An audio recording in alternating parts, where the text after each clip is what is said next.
Life gets hard sometimes, so grab your weighted blanket and let's talk about it.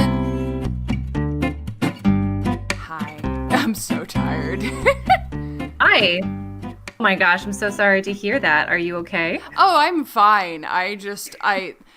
Do you want to know, after we hopped off wine night last night, my arm hurts from the tetanus shot so badly that I literally, I went into my room, I laid down, I couldn't lay on my left side. And so I was laying, and I like to sleep on my left side. So I was like, okay, right side. And I rolled over, and I couldn't even extend the arm, forward to, put it down in a comfortable position. So I literally was just, laying on my right, trying to balance my arm on my rib cage.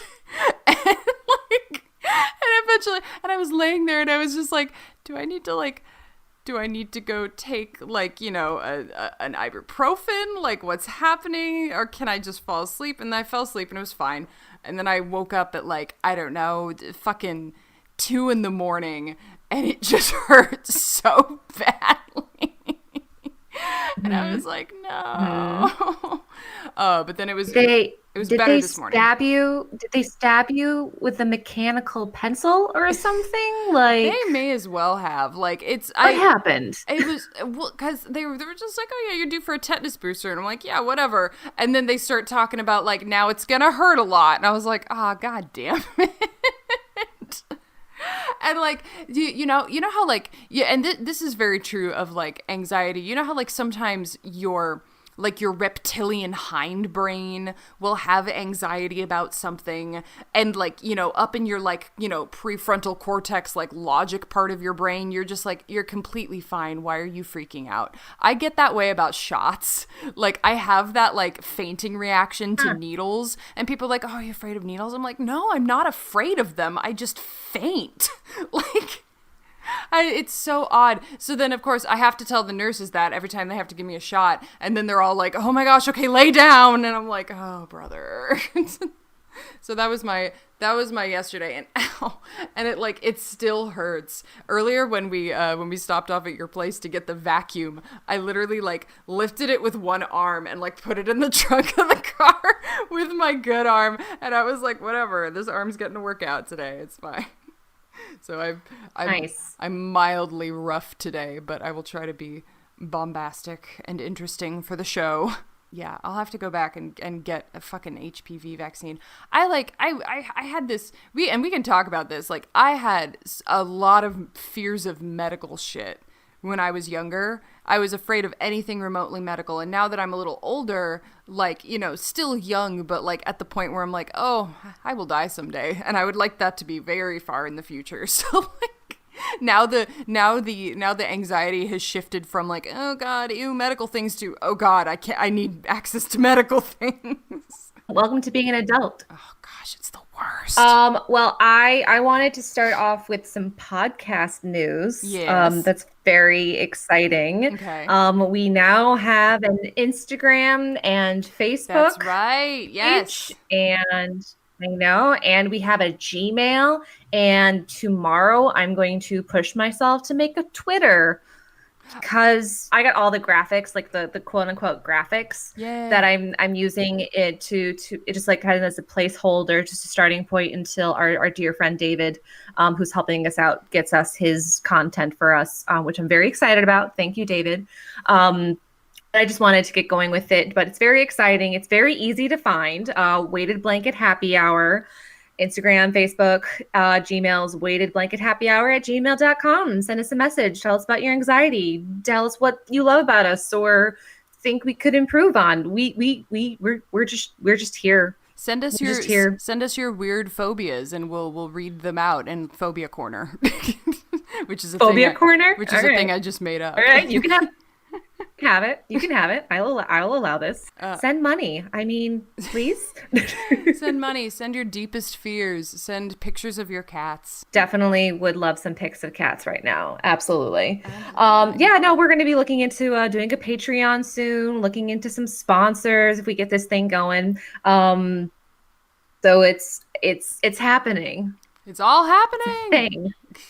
It's a thing we're doing once we get the once we finally get in a rhythm of recording and posting and editing, it's great. But I was talking to David today about the logo and graphic and everything, and he was talking about being held up by Bechtel Fest. And sorry for the delay. And it's like, oh, we were all busy with Bechtel Fest right now, which I'm happy to spiel here. One of the theater companies that I work for as casting director at Broken Nose Theater in Chicago, we do a play festival of short, about 10-minute plays each. And we are, the play festival point of it is that each play has to follow the Bechdel test, is based off of a theory created by Anne Bechdel. Allison. What? Allison Bechdel. Allison? I'm really regretting not Wikipediaing this before this call, even though I've been involved with this for the last 3 years. It's okay. She's the one who wrote Fun Home, which was turned into the hit Broadway musical, and she made up the test that a piece of media passes the Bechdel test if there are two or more femme characters talking in a scene for over 3 minutes, and they're talking about something other than a man. And you'd be surprised how little there is that actually follows that, because every woman has to be cast as the mom, the girlfriend, the wife, the nurse, the manic someone pixie working dream under girl. A man. Manic pixie dream girl. Let me tell y'all right now, as a casting director, please stop coming in with your manic pixie dream girl monologues. I don't care anymore. Natalie Portman wore that shit out. We're over it. We're done. Anyway, so it's a really cool play festival to be a part of. Jackie has been helping us with editing, and we literally could not do it without you, Jackie. Yay! During COVID time. So I've been having fun. No, seriously, they're all rather simple. They're all simple pieces, editing wise. So I literally just dropped a bunch of sound cues on the first one. It was like, here you go. Can we talk for 2 seconds about the inauguration happened, and for the rest of the day I kept forgetting that it had happened, and then I remembered suddenly that oh my god, I kept getting hit with the reality of we survived the Trump administration. Oh my god, it was we just it's over. The relief. It's over. I relaxed in a way that I had not relaxed in 4 years. And that, not mean to, and I don't mean that to say that everything was hunky-dory. Obviously we're still in a pandemic and there's a lot of shit happening, but I just there was a deep ingrained feeling of oh God, he doesn't have the nuclear codes anymore. He's gone. He's gone. They cleaned all the passwords, changed all the locks. They redecorated the shit out of everything. There was a series of tweets and articles about stuff that up until this particular administration changeover would not have no one would have thought to write news articles about this. There's a New York Times Washington Post article about look how Biden redecorated the Oval Office, and I'm no one would have cared about that 4 years ago. Absolutely zero people. But I clicked on that shit and I needed to know everything because I'm so glad that this guy is gone. Oh my gosh. Yeah. I mean, there's a lot of recovery that is to be had, yes, for sure. But it's just within the first week alone, all the things that have been signed off, getting us back with the Paris Agreement, getting us back with the WHO, duh. Please. I feel like America is just that kid at the sleepover, that snuck away from the group to get on the home phone and just call his dad, which is Biden, and be like, Dad, you come pick me up. Can you go building a wall and they won't stop. They won't stop caging children. I don't know how to say no. Can Georgia come pick me up? Can you get Aunt Stacy to come pick me up? Oh my god. Stacey. The devil works hard, but Stacey Abrams and her team work fucking harder. Oh my gosh. I was ecstatic. I was so happy. It really just goes to show you that I am a feminist in that I believe in equality between men and women and everything in between. But like you put a woman in charge on a mission, like, shit's gonna get done. Oh my God. Did you see that absolutely wonderful footage of Kamala, like, before the Senate, like, oh, I present before the Senate, 2 certificates of election for the state of Georgia. And then she, like, looks at the piece of paper and she's like, and a certificate of appointment to fill the seat left by Senator Kamala Harris of California. And, like, you just see it, like, so cute. You see it hit her in that moment. And she's just like, ah, shit, that's me. Like, I'm VP. I'm Veep. Here I am. And I get Bye, y'all. Started from the bottom. Now we're here. Oh my gosh. Well, and we can nitpick at Kamala's. I don't want to use the word nitpick. I'm sorry. We can talk about Kamala's controversial and varied past all day long. But you know what? At the end of the freaking day, she's a hell of a lot goddamn better than Mike Pence. Like, Jesus shit. 100%. All right. Before we get too political, we'll move on because I definitely want to cover that another day. Yeah. For sure. So I think a thing that you and I always end up talking about is dating. Yeah. Which is very interesting during a pandemic, and we have had 2 very different situations because I'm different experiences.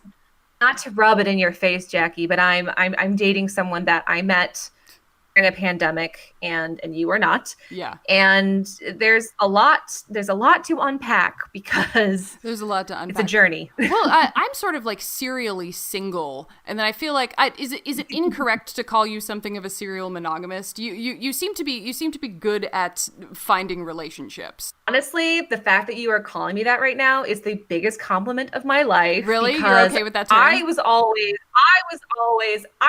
the like, why does no one like me? Why does no one want to have sex with me? Why am I always a bridesmaid and never a bride? Like, that was literally like my song and dance for like 10 years until it wasn't. And then I think honestly, once I started working on attachment theory and learning about my type and why I am attracted to things that don't like me or aren't good for me, and as soon as I stopped with the help of therapy, I was able to recognize guys who did want to be with me. Mm-hmm. They weren't always the best guys. I'll say that, right? Like, just because you're a secure, and we'll go into the attachment type soon, but just because you're a secure type still doesn't mean that you're good for me. I sort of had a similar revelation recently. I actually wasn't talking to my therapist either. I was sort of just like laying in bed doing that, like, whoops, it's 12 a.m. and I'm thinking, uh-oh, like that sort of thing. And I was laying there thinking, like, because I've never really been in a like serious relationship at all, and I'm okay with that because I'm not a hugely romantic person. I actually like kind of struggled for a little while. I'm like, am I aromantic? Do I not want romance? And I don't think I'm aromantic because I do experience romantic attraction, and I would like to fall in love kind of just for the life experience. But I was sitting there thinking about it, and I'm just kind of like, why don't you let yourself like date people? Because what inevitably happens every single time is that I'll start seeing somebody, and then like I see all of the flaws in them, and I assume it's going to end badly. And then I just sort of ride it out, and then eventually it ends badly. And mind you, they're like the dudes I've been seeing aren't great, and the doesn't help. I'm just like it doesn't help. But I noticed that, like, regardless of that fact, I before we're even romantically involved, like before even the first date, I assume that it's going to end badly. I like, and not like badly, like in tears, but just like I assume I'm like, this probably isn't gonna last, so let's just have fun. Like I go into it like an actor goes into an audition. Like, they're not gonna cast me. Let me just do a monologue for these people. Like and I'm just kind of like, I realize I'm like, oh, you assume the worst because you think it keeps you safe, but it's just like, I'm like, it could not go badly. You could find someone that you like want to be in a significant relationship with. But then I start thinking about that concept and I'm like, yeah, but it would probably last a few years and then you would want to break up. And I'm just like, why are you thinking that? You don't know that.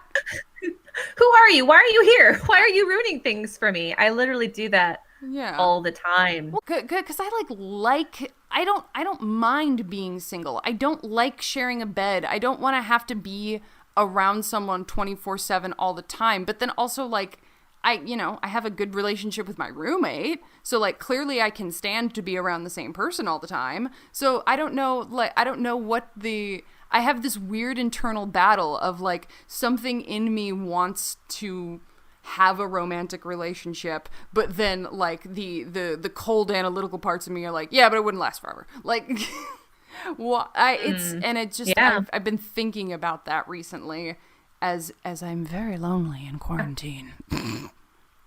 I think the part of that you said it though is that you assume the worst because it keeps you safe. Yeah. That is 100, like my anxiety security system. Like, let's assume the worst case scenario so that I am prepared for it. Mm-hmm. And I always find that shit is still gonna, like, first of all, shit's always gonna happen. It's gonna go away that you could not have foreseen it and not be prepared for. So why stress? And also, it's hard because I have lived a life being rewarded for thinking like that. Yeah.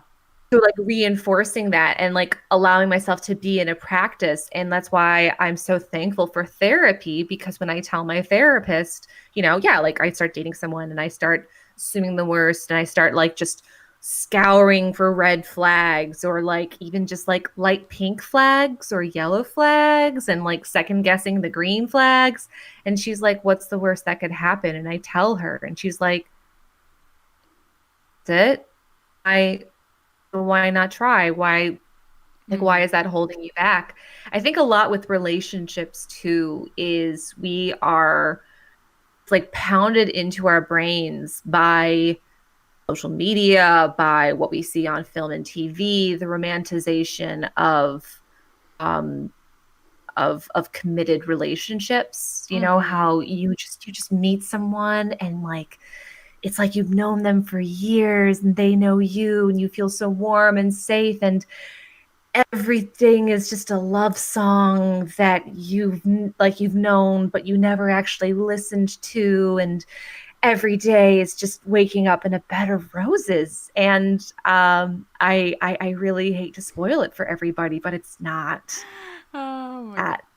Maybe it is for some, but personally, as a person with anxiety and, like, talking to other people that are in committed relationships with anxiety, I face worries, doubts, anxieties about the relationship with the person I'm in with every day. Sometimes they're very important anxieties as to, why is this person I'm dating smoking weed every day, drinking a 6-pack every day? Those actually are red flags. Actually are red flags, by the way. But I mean, how long did I date that guy? Whatever.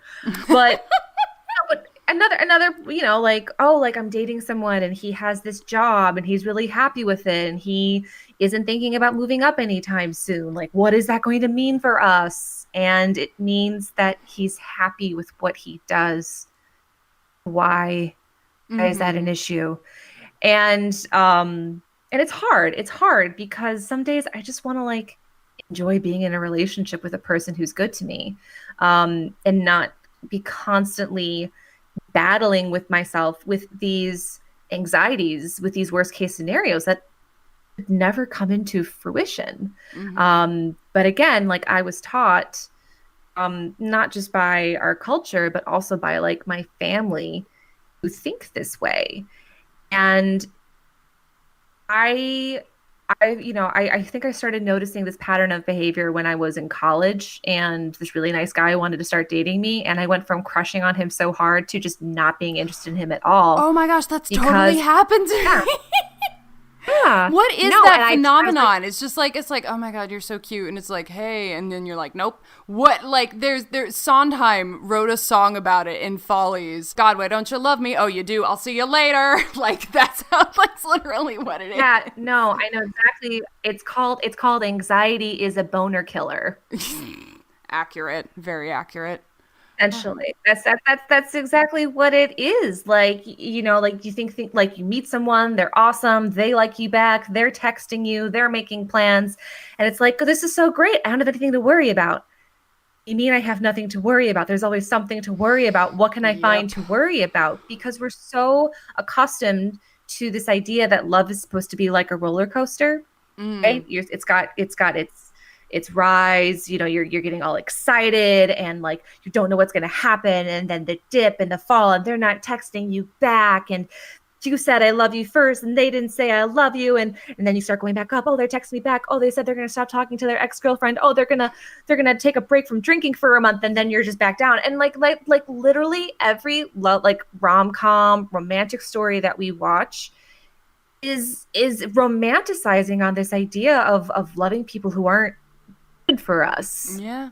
Well, it's like everywhere. it's this weird thing where there's some person wrote has like a really good video about it somewhere on the internet, but I'm sorry, I cannot think of it off the top of my head, but like the sentiment is that in Western culture we romanticize romance. But we hype romance and monogamous committed incandescently happy relationships as not only the norm and the thing to strive for, but that like if we don't have that, if we are not committed to one person and we're happy all the time, then something must be wrong. And it's like this is reinforced by just all of the romance movies, and like they end with the two people getting together, and it's like, oh yay. And it's like if you are in a happy committed relationship, that's great, cool, good for you, but it's not like what media portrays it as, from what I understand. Nowhere near. My single Nowhere ass. near. My single Nowhere ass. near. And like one of the greatest resources that I could recommend is this really great book. I'm looking at it right now, called Attached, and it's about attachment theory. Like I could go, like, this is a theory that me and my therapist talk about a lot, because there's like a Psych2Go video about it. Isn't that that's the thing where it's like you have like avoidant, anxious, or dependent or whatever attachment styles? Is that what it is? Oh yes, talk about that. Okay. Yeah. Oh, I can. So attachment theory goes back from these experiments that they used to do on like little kids, like babies and toddlers. They'd be in a room with their mom, and the mom would leave and the baby would cry. And there were three main types that occurred when the mom would come back. The first was called secure. The baby stops crying, runs up to mom and hugs her, and is happy again immediately. The second one is anxious. So the mom comes back and the baby is still crying, hugging the mom, but crying like, I missed you, come pick me up. And then the third one is avoidant, where the mom comes back and the kid stops crying but avoids the mom. And the idea of this attachment theory is that your relationship, that type that you were with your parents, is going to come up in every other relationship in your life. So your friendships, your colleagues, and then yes, even your romantic relationships. There's a really great website. I really recommend it. It's called The Attachment Project. You can take a little free quiz, get your attachment profile, learn more about it. But I'm just going to speak from my experience being an anxious attachment person. And let me just say from the top, I have lovely parents. Laura and Bruce have been together for like more years than they would like me to say online right now. They paid for my education. They paid for every sport and hobby that I was interested in and encouraged and supported me. But even I grew up as a kid anxious about my parents' love for me. Maybe it's because I had a younger brother and that was competition, because my parents took care more of him than they did of me because he's the youngest and I'm the oldest. Maybe being the oldest, I had a lot of expectations and pressure on myself. And so I felt that there were times when my love from my parents felt conditional and not unconditional. And then, yeah, it doesn't help that I started going into theater as a middle school and had my first crush on a musical theater boy Oh, never do that. He was straight, he was tall, and guess what? He could get whatever girl he wanted, so he paid no attention to me. Oh God. Yeah, but that started at a young age of me being like, oh, this feels familiar. This me like fighting for attention, this person ignoring me when I'm trying so hard to get their attention. And then they broke my heart. And then a year later, I fell for another guy in choir, also a really bad idea, who didn't pay attention to me, who laughed one or a few times. And I thought that meant he was like secretly falling in love with me. And then I found out that he wanted to date someone else, and my world was crushed. And that's what love was to me. And then another year later, again, fell for the boy in marching band. A little bit better than choir, but still, don't do it.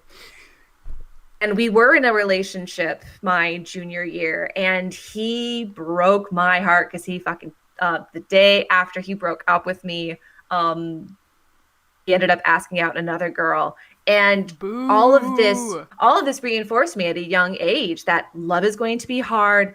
Love means that I need to be better than I am right now. So I'm just putting all this pressure on myself and looking for all this validation from people who have nothing to do with my worth. I know that now.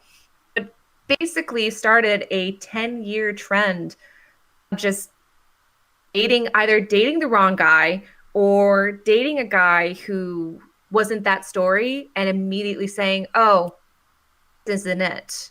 This is a merry-go-round. I don't want the merry-go-round, though. I want the roller coaster. Because attachment styles, if you're an anxious type, you are most likely going to be attracted to avoidant types. Can you be multiple types? I'm just kind of like, both of those sound like me. No, there is that's what I like about Attachment Project, is that like it does talk about the spectrum of, and like they look at it in like different quadrants. And of course, like you can have different types of traits from different attachment styles. Like I do a similar thing where like I assume the worst case scenario. So what's even the point of trying? Or a common thing with avoidant types is they put people on a pedestal. Or they'll say this person doesn't belong on a pedestal, so why should I even bother dating them? Or they have like this idea that if I get in a relationship, I'll be a better person, I'll be a happier person. So if this person isn't doing that for me, what's the point of dating them? That's something that I do a lot. And no, I attached by, I got it on Amazon. Yeah, attached by Amir Levine and Rachel Heller. Okay, interesting. They've got like it's got really great like work. Honestly, like once I read this book, I stopped dating avoidant types. Oh, that's nice. I don't know. I don't know which one I am, because like I'm clearly one of the fucked up ones. But it's like I'll just give you this example. Like I have a long and sordid history of developing feelings for like close friends who like have no interest in dating me, and like somewhere deep down I like know that, but the emotions are still very much there. And it's like it's this weird cyclical like I want a relationship but I'm scared of intimacy things. And so I like there have been multiple times, and you know I grew up in my adulthood I realized like, hey, don't do this anymore. So I haven't done it, you know, since my early 20s, but there were multiple times throughout my teen years and early 20s where it's like I had a friend, the lines got blurred for me specifically, you know, between like, oh, I love this person like as a human, and like, oh, I have feelings. The feelings are here, but then like deep down I'm like, they don't want to date me. So then I'm like, quash the feelings, but then the feelings are still there, and then it's just this weird cycle of like me deluding myself, like maybe I can get them to fall in love with me, and then they don't, and of course they don't. I actually was like, I was talking to a friend, you know, my friend Gage. I was talking to him on the phone. I had like developed a weird crush on him when we were like 21, and he was like, "Yeah, what was that about?" And I'm like, "Dude, we went to Europe together. We walked around Amsterdam and like went to the Anne Frank house. I had just read fucking Fault in Our Stars. Like it was this very like romanticized thing, and like my emotions got a little confused, and then they were no longer confused, and he thought it was so weird and funny. But just like, so I don't know what type that is, but that's a thing I do, and I need to stop. That is the Fault in Our Stars type. The tragic, you create your own tragic love story type. That's me. I did not naturally happen across a tragic love story, so I just create them for myself and develop long-standing feelings for friends who have absolutely no interest in dating me. And that's what is so helpful with therapy, and especially like when you're with your therapist as you're going through these cycles. And they're like, isn't that interesting how this happened last time and now it's happening again? What do you think that is? Or isn't it interesting how you're always like interested in this person and then and then you see that again in that person? What do you think that is? Mm-hmm. It's like within my first 6 months of seeing a therapist, I started crushing really hard on a bartender that I was working with. He was like one of those like hot bartenders. He was like the jock of the restaurant that it was just like, I was just like, oh, this guy's never going to be interested in me. Like it, in a way, so I didn't like put on a filter. I didn't like try to flirt with him. I was just myself around him. And then guess what? We went out for drinks one night after work and we ended up making out under the Wicker Park CTA, like Saturday night, all these people around. I was in a fucking movie. Okay. I was Natalie Portman in a romantic, funny, cutting edge movie. And it was like, oh my God, I work with this person. What is this? And it was the most thrilling 2 weeks of my life. And then he started being a fucking avoidant and just was like ghosting me, even though we worked together, because he had some unresolved feelings for another chick. No, like he had his own thing. He had his own thing, to his credit, but also, that shit was like crack to me, man. And I'm just like in therapy, and I'm like, this is what I would like to stop, because it affected how I felt about myself. It affected how I talked about myself. And again, I was like, this just proves that I'm not enough. This just proves that I'm not worthy of love. Like this motherfucking guy, like this motherfucking bartender. I was about to say, I'm just like random scruffy bartender. No, that does not prove that does not prove your hypothesis. Your hypothesis has not been proven. If there's a list of people who you should not date, like please listen to what I tell you right now, because it's just save yourself a lot of time if you don't get attracted to these types of people. We will not name names, but we will name types. Let me tell you, hipster bartender. Who thinks that craft cocktails is like the Bible of society. Dudes who think lifting weights is a personality. I've been there. Listen, my type for a little while there was hot douchebags. Yeah, no, I was like that too until the 2016 election. And then I was like, I can't do this anymore. I'm out. Oh no, so I like, oh my gosh. Hot douchebags, I will be perfectly candid, are great in bed, but they are bad for like everything else. I had a very I want a frat boy with a heart of gold. I want a reformed jock, like a Zac Efron. I'm going to be honest, frat boy with a heart of gold. I found a frat boy with a heart of gold. And they want kids. That's the thing. Oh, right. They want kids, and they will break up with you if you do not want kids. Oh boy. Yeah, a long time my type was Taken. So I was constantly falling in love with guys that already had a girlfriend, or like were on a break but wanted to get back with their girlfriend. And it just like that kind of unrequited love was just so horrible to experience, because it's like, oh, what it could have been, what it might have been. I got to this point where it was like, if I meet someone who I think is attractive, and as soon as I hear that they have a girlfriend, I'm immediately unattracted to them because it's just, I'm not here to break up our relationship. I'm not here to convince someone that they shouldn't. That's not my job. My job is to have fun for myself. If that means I can't ride your dick tonight, it's the end of our story. Good night. Ride that dick into but the it took sunset. years. It took years to like not be attracted to that storyline of like, oh, I love this person, but they don't know they love me, and oh, what it could have been. And you know what's funny is now I have this like, oh, I hear you have a girlfriend. Great, we're just gonna be friends. Like, yeah, you're cute. Yeah, you're attractive. Woulda, coulda, shoulda. So many fish in the sea. I can't be bothered with these feelings anymore. Amen. And now these guys, then when they get out of a relationship, they start sliding into my DMs and are like, I always thought there was something there when I was trying to figure out my relationship. And I'm like, sure you did. Too late. You're too late. I did not need to know this. Your timing was bad. Should have just asked me out for a drink, man. Yeah, really. Well, and it's just like, sort of drawing back to the, falling in love with that storyline of like I love them, but they don't love me. Like that's a very anxiety thing from what I understand, because there's safety in unrequited love, because it's like, that you're not going to get your heart broken by them because your heart was broken by them before they had it.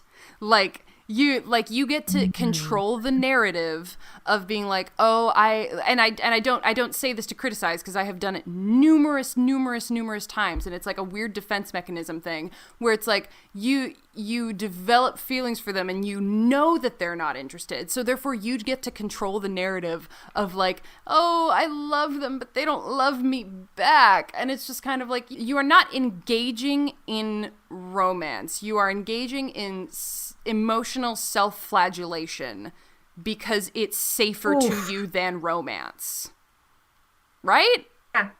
Yeah, there was a point that I got to where I was just like, this is masochistic. Yeah. Like what I am doing right now. And then like make it even worse, I was like, I can totally be best friends with this person. I could totally be this guy's bro and not show that I have feelings for them, and like be totally fine, and just just literally just emotionally just slitting my wrists in pain over these guys that I can't, because I wasn't being myself around them. I was being the version of me that wasn't attracted to them and suppressing the version of me that was attracted to them. And I'll tell you right now, there's nothing more unattractive than a person who isn't being themselves. Can I spill some tea?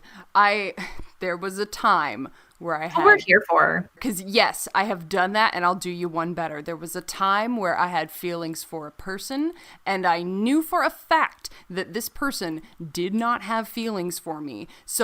But that they were like physically attracted to me. So I squashed down the feelings and said, I can just like have a casual thing with them and not be extremely hurt by it. I was wrong.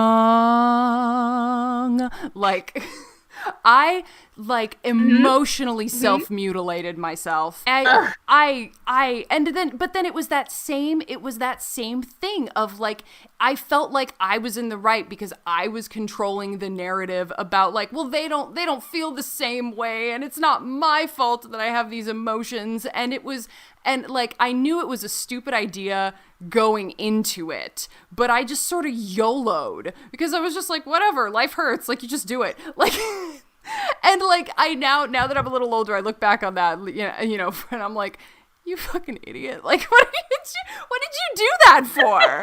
Hindsight is 2020. Yeah, it's like getting back to like, okay, so now we know we have a problem. How do we stop? Yes.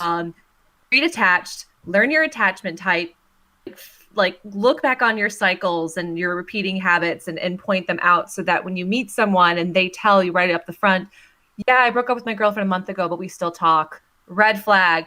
Yeah, I self-medicate with alcohol and weed every other night. Red flag. Yep. Like, yeah, like I think you're really hot, but I'm just not looking for a relationship right now. Red flag. Unless that's what you want, then by all means. In the terms of like finally like being an anxious type or even an avoidant type and finding someone who is secure, like my current boyfriend, and I can say that because he also took the test and he is secure. Aww. And he's like, oh, I'm secure. And I'm like, that's literally what I have been telling you for the last 3 months. No, he's great. Like it's just the like, yeah, like he texts me back and he makes plans. And when I ask him to tell me how he's feeling, he actually tells me. And when he knows that I'm having a feeling, he asks me. And there are moments where I'm like, I'm on a merry-go-round. Didn't know if I wanted to be on a merry-go-round. Do I want to be on a merry-go-round? Do I want to get off and like do the weird saucer teacup ride for a bit and throw up? I don't want to do that. I'm going to stay on the merry-go-round. And the romanticization of the roller coaster, it's hard to separate that from what is actual love. Yeah. Someone that you can count on and know is going to be there and like loves you because you are enough where you are right now, and so you don't feel the pressure to be more than what you are. Right. Well, and just like controlling just like monitoring and controlling and overcoming other parts of your anxiety. It's like, look back on, even if you are someone who hasn't had a lot of quote unquote like relationships, look back on the crushes that you have experienced. What kind of people are you attracted to? And then ask like why that attracts you, why these situations, why these types of people. I'm glad that we're talking about attachment theory though, because once I learned about attachment theory and I started looking at my love life through those lens, it immediately changed how I date and how I view myself.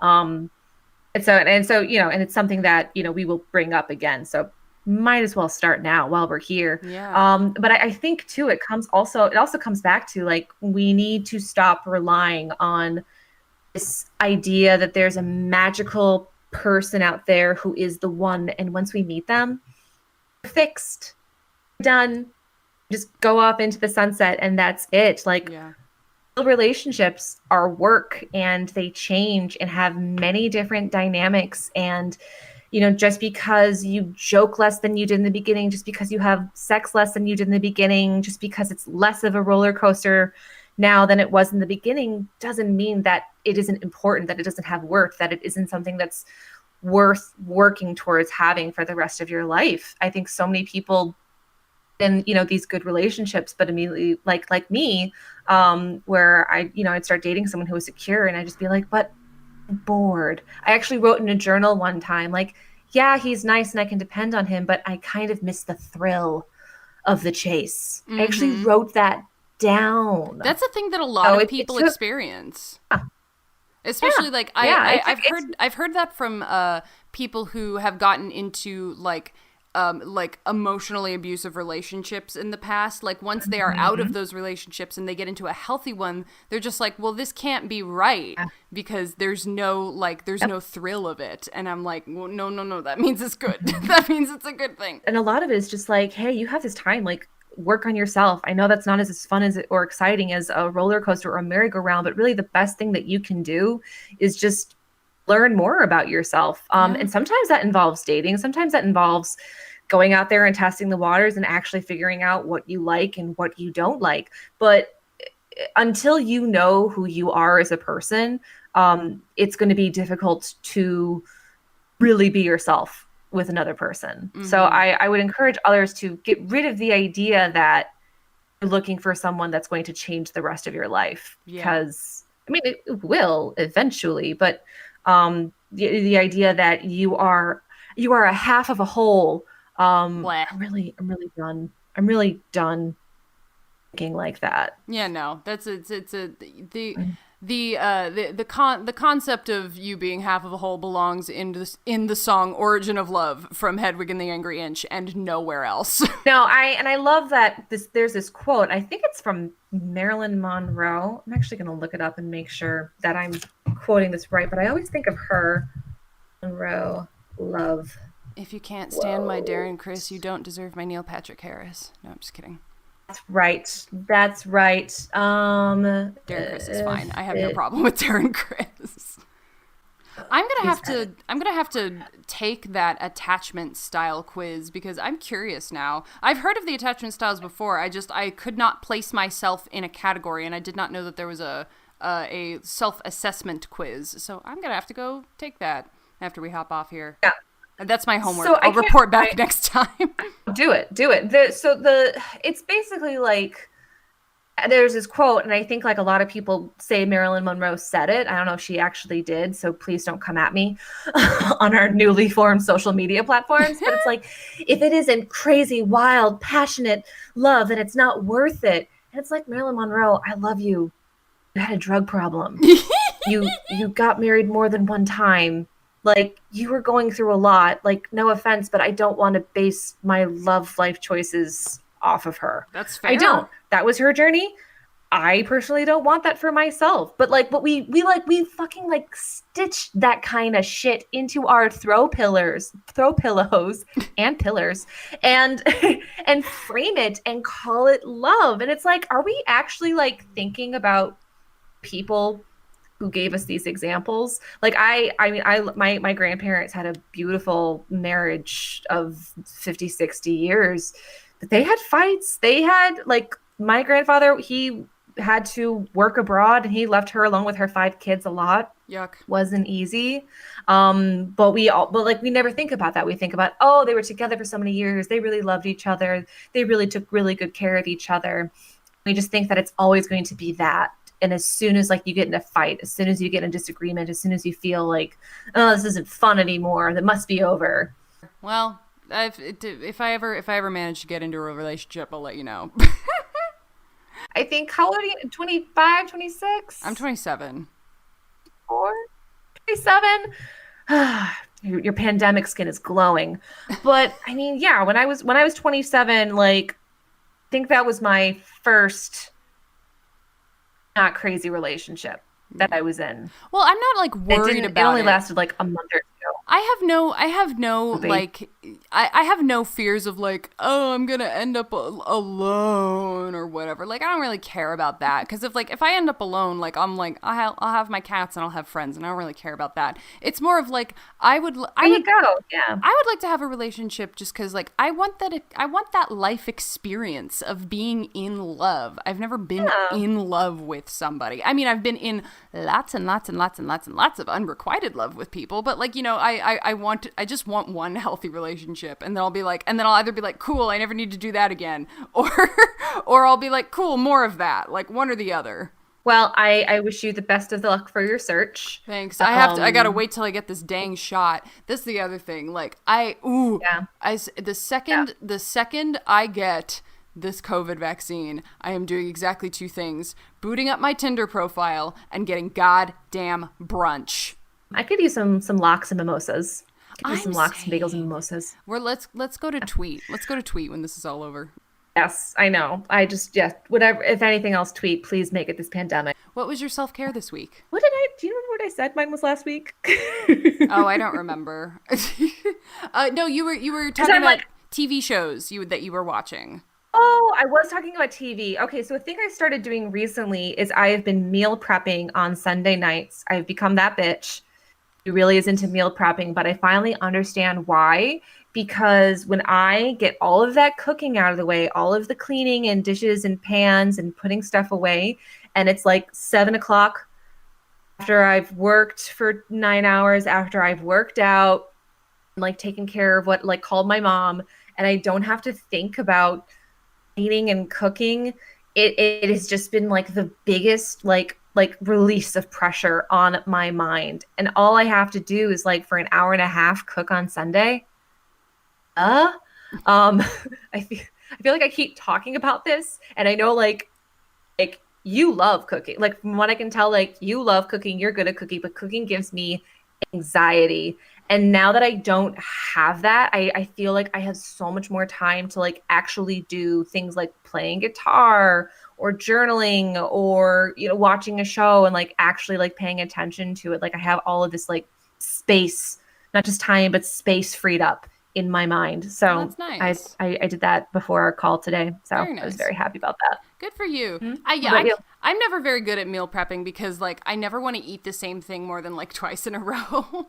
My brain is very finicky. That's why like cooking for me is such like an artsy thing, because I'm just like, I don't know, what do I feel like? I'm gonna throw my soul in the cast iron skillet and figure it out.